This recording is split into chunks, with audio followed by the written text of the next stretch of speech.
Hello, and welcome to this lecture. My name is Diane Collin. I am a PhD student in the music department of York University in Toronto, Canada.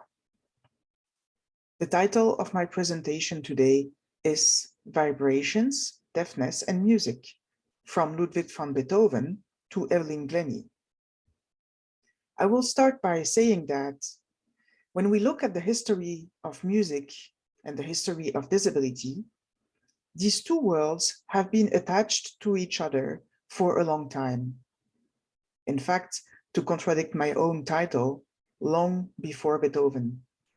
And this presentation will talk about artists who made changes, who had an impact on music. I am a Beethoven and Liszt specialist. Through Beethoven, I went to Liszt, but I also wanted to know more about the impact of Beethoven's deafness on his music and on the way he was perceiving his surrounding world. This became the start of my research about the relationship between disability and music. What became clear to me with this research is that I wanted to explore the ways to listen to music differently, whether it is using a transformed instrument, using technology, being able to play with limited parts of bodies, any other way. I started to consider music and disability across the years. And in my research, one of the topics that I find fascinating in disability and music is deafness. Because this is the perfect example of an assumption that most of the people have about music. Deafness and music are not compatible. In my presentation today, I chose to break this particular assumption by focusing on the way hearing issues affected musicians and what techniques they used to face these issues, and even sometimes how they included these techniques in their compositions or their performances. Let us go back in time a little bit. As a first example, which was not the first to be reported in the history of music, but I find it interesting. Let's see how it went for the composer William Boyce. William Boyce was an 18th century English composer and organist. However, he suffered from the immense success of his contemporary Georg Friedrich Handel. Despite the beginning of deafness, he continued his musical studies, after which he was appointed composer of the Chapel Royal in London in 1736. He composed his 12 sonatas for 2 violins with bass for cello or harpsichord, as well as his 8 symphonies. He was very successful and he became Master of the King's Music in 1757. When his hearing seriously deteriorated in 1769, he left his position and devoted himself to his vast anthology of religious music from the 16th to the 18th century, called cathedral music. Thanks to his work, much of the sacred repertoire of the Anglican Church has been preserved.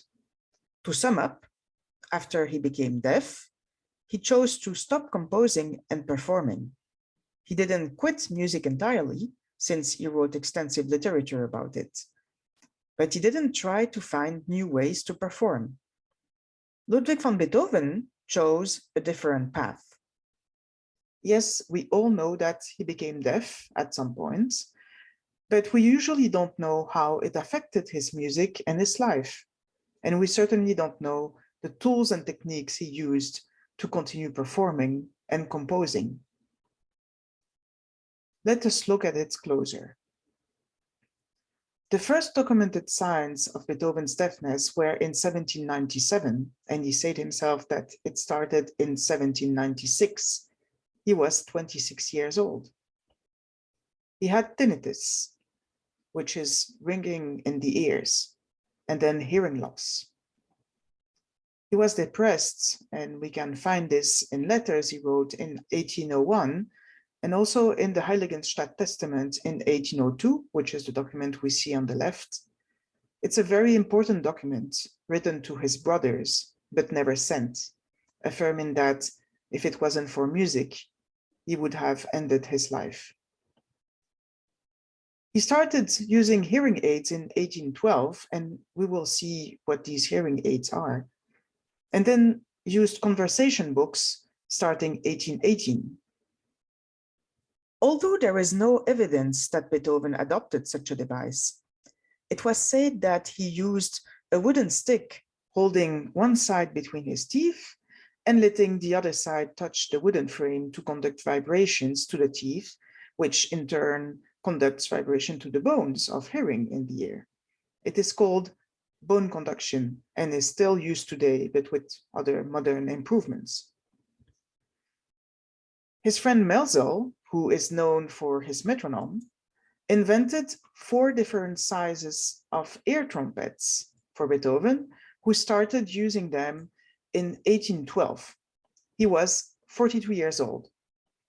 For the small ones, one hand was enough to hold it close to the ear, and the interlocutor was talking inside the larger part, providing enough amplification, even if somebody didn't speak directly into them. The larger ones had to be held with 2 hands and were providing an even better amplification, but were less convenient. When his deafness became too important, the ear trumpets didn't help anymore, and he stopped using them. In 1818, at age 48, he started using conversation books, which is pocket notebooks for public conversations. He also used an erasable tablet at home. These conversation books are very rich sources for Beethoven scholars.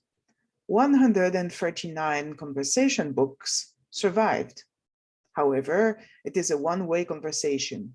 We know what questions were asked to Beethoven, but not what he answered.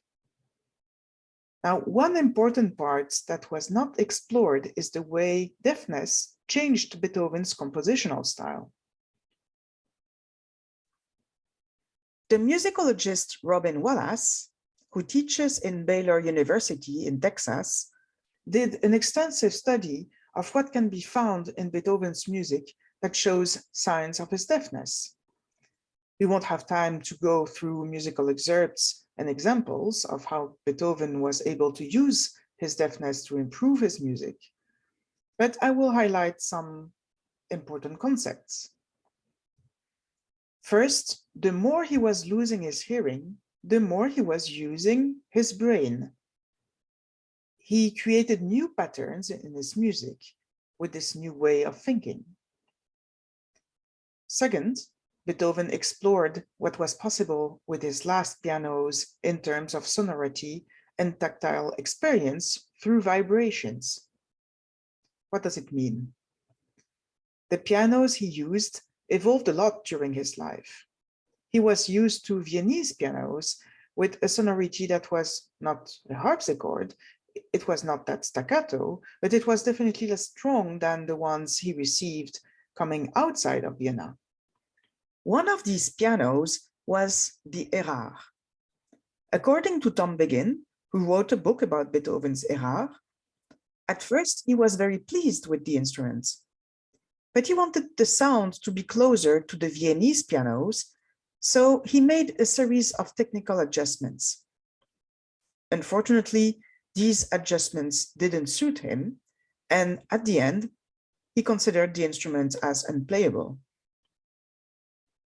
Toward the end of his life, he received the piano that would provide him what was missing in terms of feeling the vibration, the Broadwood piano. The London firm sent him this instrument. He liked it, not only because of the new style and the new touch, but also because of what he experienced with this new frame that was vibrating a lot. He was able to play with the instrument and experiment the vibration for some time, but it was probably not enough. With more vibrations, he also wanted to try to improve what he could perceive of the sound of the instrument, to be more precise, what was remaining of the sound for him. Could he combine the vibrations he was experiencing with this new instrument and a new experiment on sound, we started to see in Beethoven's correspondence the notion of Gehörmaschine. Gehörmaschine, or hearing machine in English, today known as the piano resonator. Here you can see a quick timeline of the mentions of this machine in 1820, 2 years after the piano arrived at Beethoven's place. It remained an enigma for many years. Technically, the hearing machine was in place for Opus 110 only.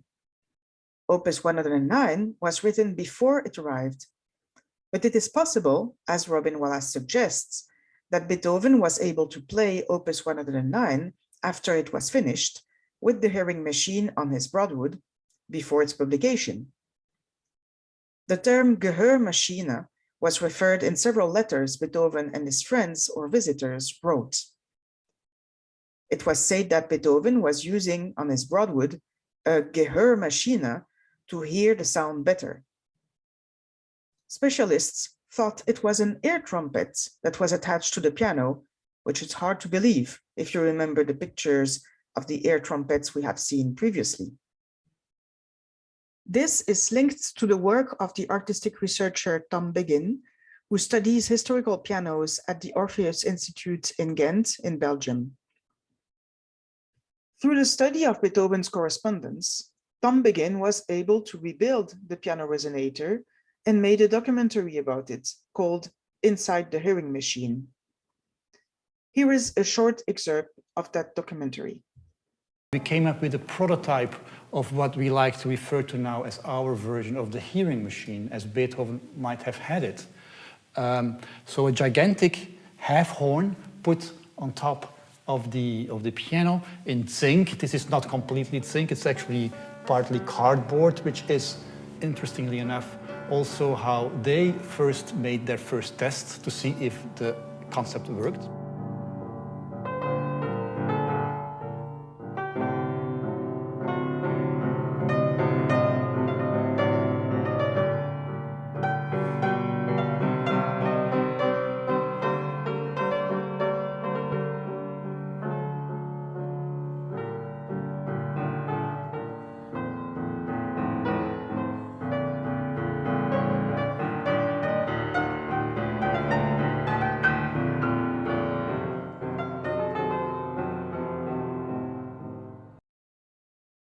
This was a very important discovery in my work and in the Beethoven history in general. I contacted Tom Beghin, and in August 2021, I was invited in Ghent, in Belgium, where both the copy of the Broadwood piano and the piano resonator are. Tong Wan, pianist from Montreal, from McGill University, performed Beethoven's Piano Sonata number 31, opus 110, on the copy of the Broadwood with the piano resonator on. She was also wearing earplugs to be totally immersed in this experiment. Here are some pictures of the piano resonator, often on the piano, copy of Beethoven's Broadwood, manufactured by the Belgian piano factor Chris Menne. I would like to thank Tom Beghin for this opportunity. Here is how the resonator is kept protected and how it looks like on the piano. The performer on the picture is Tong Wang. After she first played, she was still feeling a lot of emotions. During this workshop in Ghent, being myself interested in the impact of the vibration of the instrument on a performer, I asked her if she would be disturbed if I was sitting on the floor, a wooden stage, to feel the vibration when she was playing, to add this moment to my own research. She accepted. I was also wearing earplugs. With one hand on the instrument and one hand on the ground, I could feel the power of the vibration through its frame. This was very impactful. I felt like going back in time and discovering what Beethoven might have lived the first time he used the piano resonator on the Broadwood. Later, I sat close to her in front of the opening of the resonator. Not only could we feel the vibration, the sound was redirected to us in a very particular way.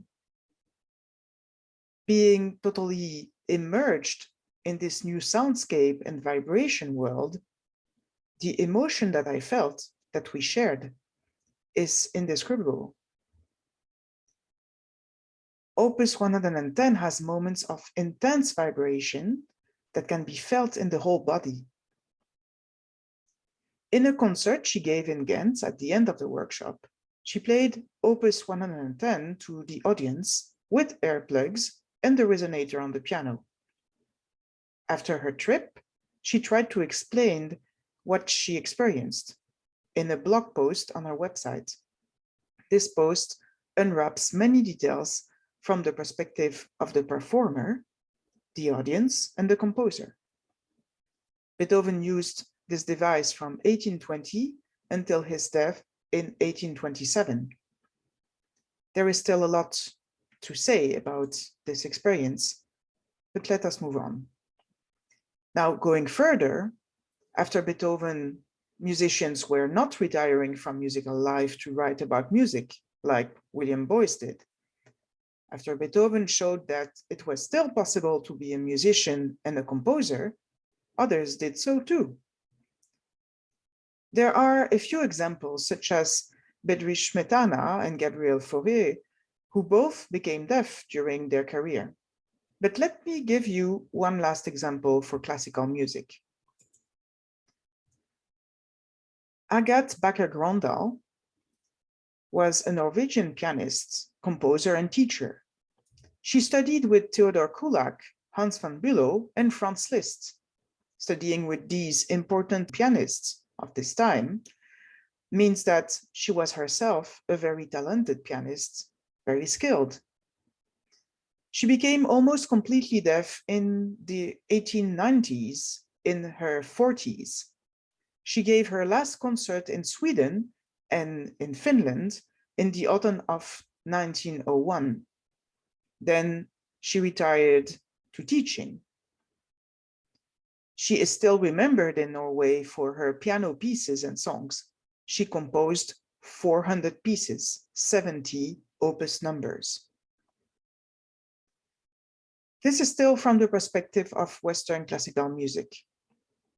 What happened between the beginning of the 20th century and the end of it? Not much, apart from the evolution of the technologies. Hearing aids got improved, technologies got better. But the idea that music and deafness were not getting along was still in common thoughts. Evelyn Glennie is a Scottish multi-percussionist. She is one of the most active solo percussionists of the 20th and the 21st century. And as the title of this slide suggests, she changed the law. She became deaf as a child. She was 8 years old.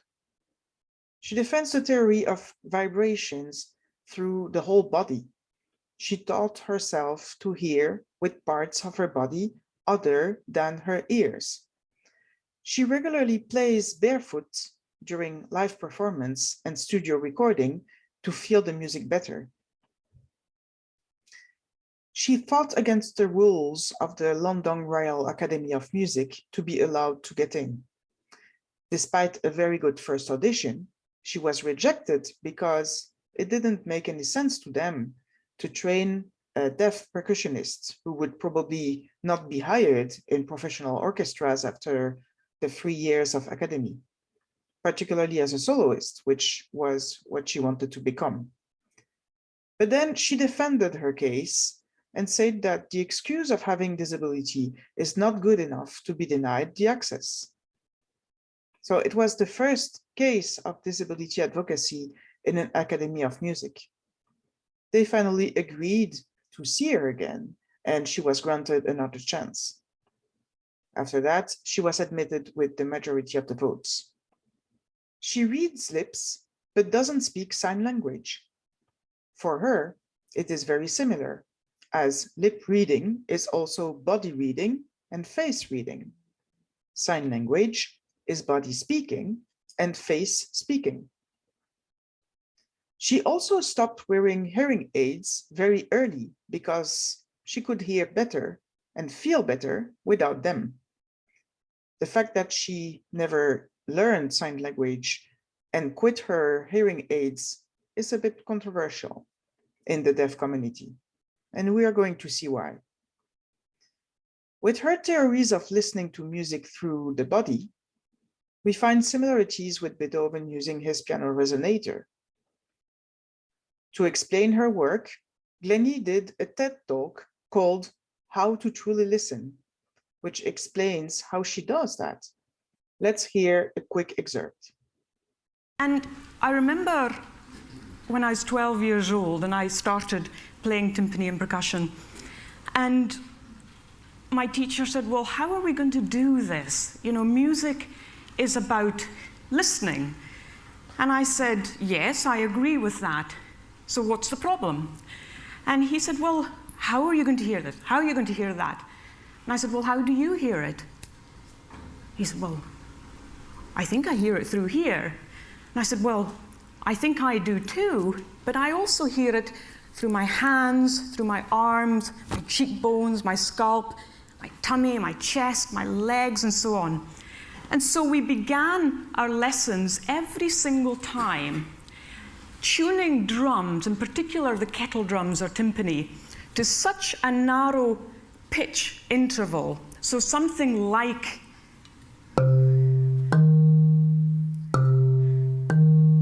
that of a difference, then gradually and gradually.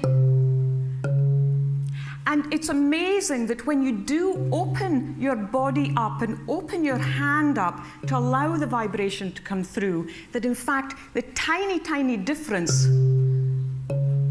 can be felt with just the tiniest part of your finger there. And so what we would do is that I would pop my hands on the wall of the music room, and together we would listen to the sounds of the instruments and really try to connect with those sounds far, far more broadly than simply depending on the ear. Another technique that Beethoven used is the fact to listen with his brain, not with his ears anymore. This is what Paul Whitaker did. Paul Whitaker was born profoundly deaf, but he grew up in a family of musicians. As a child, he tried to understand what music was. He learned piano and organ and sang in a choir. He couldn't hear the notes, but he could feel them. What he saw on the score made sense, since he hears with his brain. He created some kind of mapping to understand sound. In 1981, 12 universities refused him because he was deaf. But one accepted him as he could analyze, read, and talk about music. His teacher was willing to find other ways to teach him and progress with him. In 1988, he founded Music and the Deaf, a charity to help deaf people enjoy music, which he ran for 27 years. Since 1992, he gives signed theater performances of all the major musicals touring in the UK. Since 2015, he has been working with the Mahler Chamber Orchestra on their Feel the Music project, visiting 13 different countries around the world. Let us go back to Beethoven for 1 minute with Paul Whitaker on his work with the Mahler Chamber Orchestra.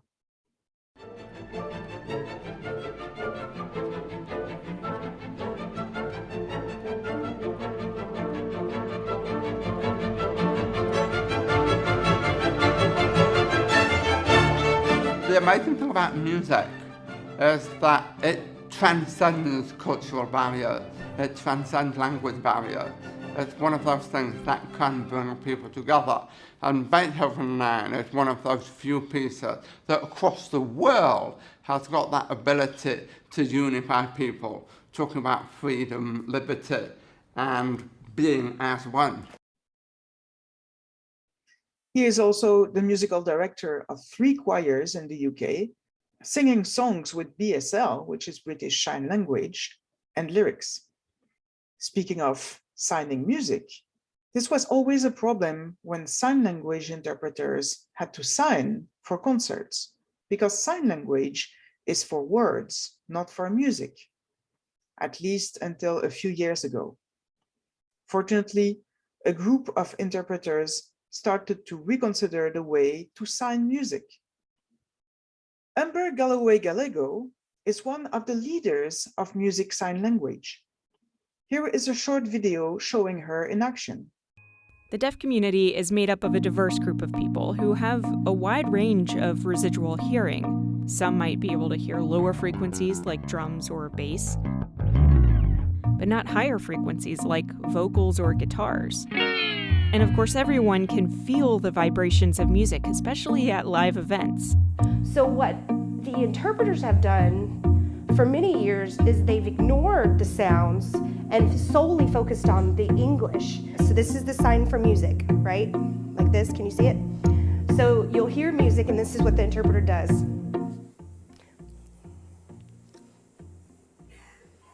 Music, and that's all they do. And that's what they have been doing for years and years and years. So here's how Amber solved this problem. I thought about basses and how thick they sound, right? And when there's a fat person, they'll do like this, like they'll show a person like this, but they do this. You have to do this to show thickness and density, right? So you'll see my lower sounds are lower put here, and then my higher sounds go up. And you'll see my facials move to that. So I'm like bow, wow, like the wow, wow, wow.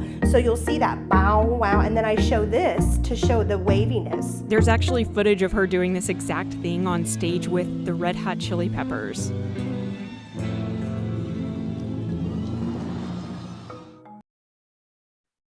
It reminds us of Evelyn Glennie, who also performed with her body. Amber Galloway-Gallego is like another performer. She is not only signing. You heard at the beginning of this video that it is mentioned the deaf community. What does it mean exactly?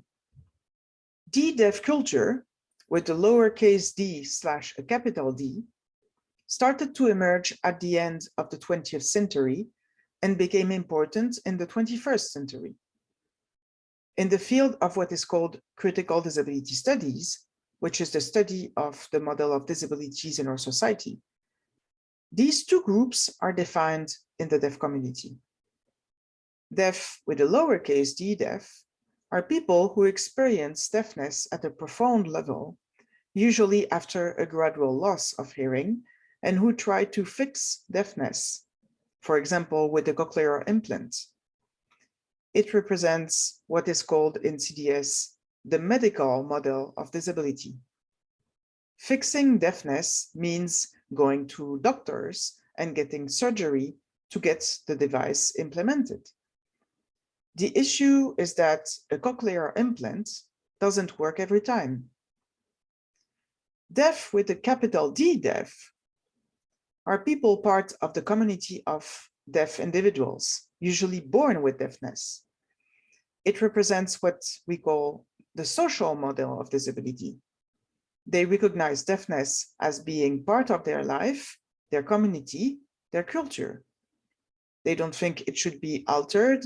They don't think it can be fixed.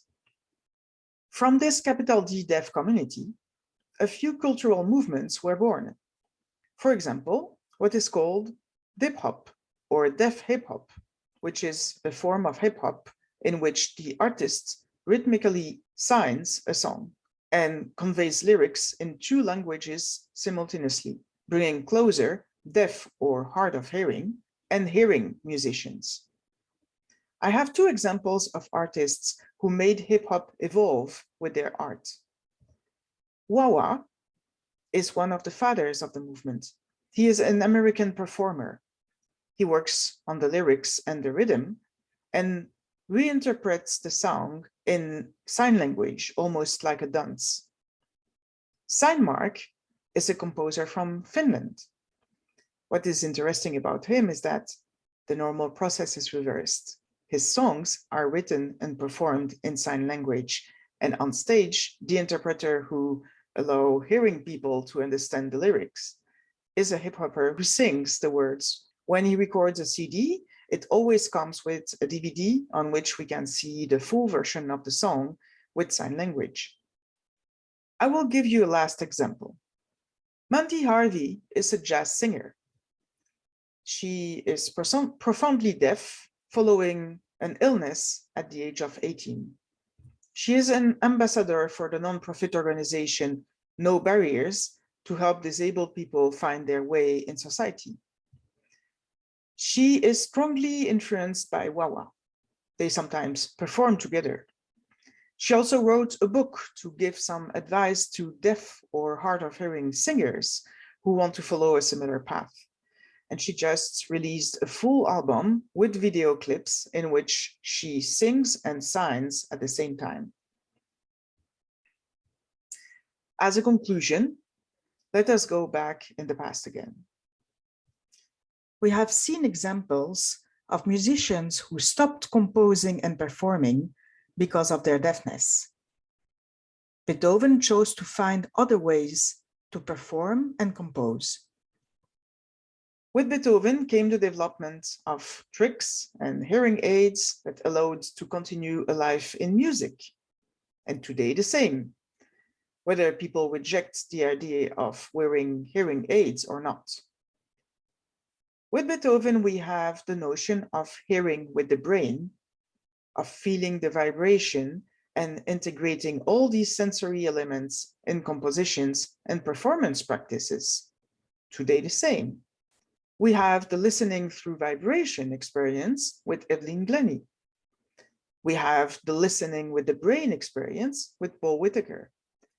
And then we have all the new trends in music using a combination of all these components to allow us to live different experiences of music. It led to many other creative contents in the 21st century. We now have sign language dancers, we have graphic artists representing what they feel when listening to music in the form of painting or graphic video.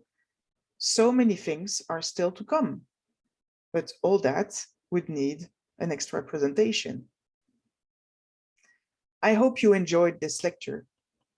Don't hesitate to send me your feedback, and thank you for your attention.